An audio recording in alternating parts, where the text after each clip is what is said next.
शेर और चूहा। बहुत समय पहले एक घने जंगल में एक शक्तिशाली शेर रहता था। जंगल के सभी जानवर उससे डरते थे। एक दिन भरपेट शिकार करने के बाद शेर एक बड़े पेड़ की छाया में गहरी नींद सो गया। उसी समय पास में रहने वाला एक छोटा सा चूहा खेलते खेलते वहां आ पहुंचा। वह उछलता कूदता हुआ अनजाने में शेर के शरीर पर चढ़ गया। उसकी हलचल से शेर की नींद खुल गई। शेर बहुत गुस्सा हो गया। उसने तुरंत अपने बड़े पंजे से चूहे को पकड़ लिया। डर के मारे चूहा कांपने लगा। उसने हाथ जोड़कर विनती की, महाराज, मुझसे बहुत बड़ी भूल हो गई। कृपया मुझे क्षमा कर दीजिए। यदि आप आज मुझे छोड़ देंगे तो एक दिन मैं भी आपकी मदद अवश्य करूंगा। चूहे की बात सुनकर शेर जोर से हंस पड़ा। उसने सोचा, इतना छोटा सा चूहा मेरी क्या मदद करेगा। लेकिन चूहे की दया भरी प्रार्थना देखकर उसका मन पिघल गया। उसने चूहे को छोड़ दिया और कहा, जाओ, आज मैं तुम्हें जीवन दान देता हूँ। कुछ दिनों बाद जंगल में कुछ शिकारी आए।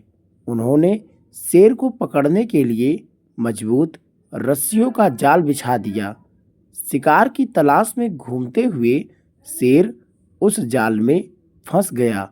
उसने पूरी ताकत लगाकर निकलने की कोशिश की, लेकिन जाल और कसता गया। वह जोर जोर से दहाड़ने लगा।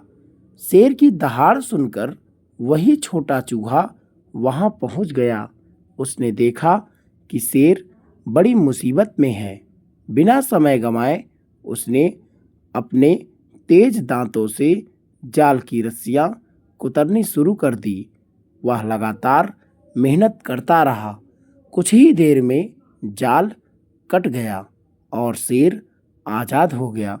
शेर ने राहत की सांस ली और चूहे को धन्यवाद देते हुए कहा, मित्र, आज मुझे समझ में आ गया कि किसी को भी छोटा या कमजोर नहीं समझना चाहिए। तुमने सचमुच मेरी जान बचाई है। चूहा मुस्कुराया और बोला, सच्ची मित्रता और भलाई कभी व्यर्थ नहीं जाती। समय आने पर हर कोई किसी के काम आ सकता है। उस दिन के बाद शेर और चूहा अच्छे मित्र बन गए। जंगल के सभी जानवरों ने भी यह सीख ली कि दया, विनम्रता और सहयोग सबसे बड़ी ताकत है।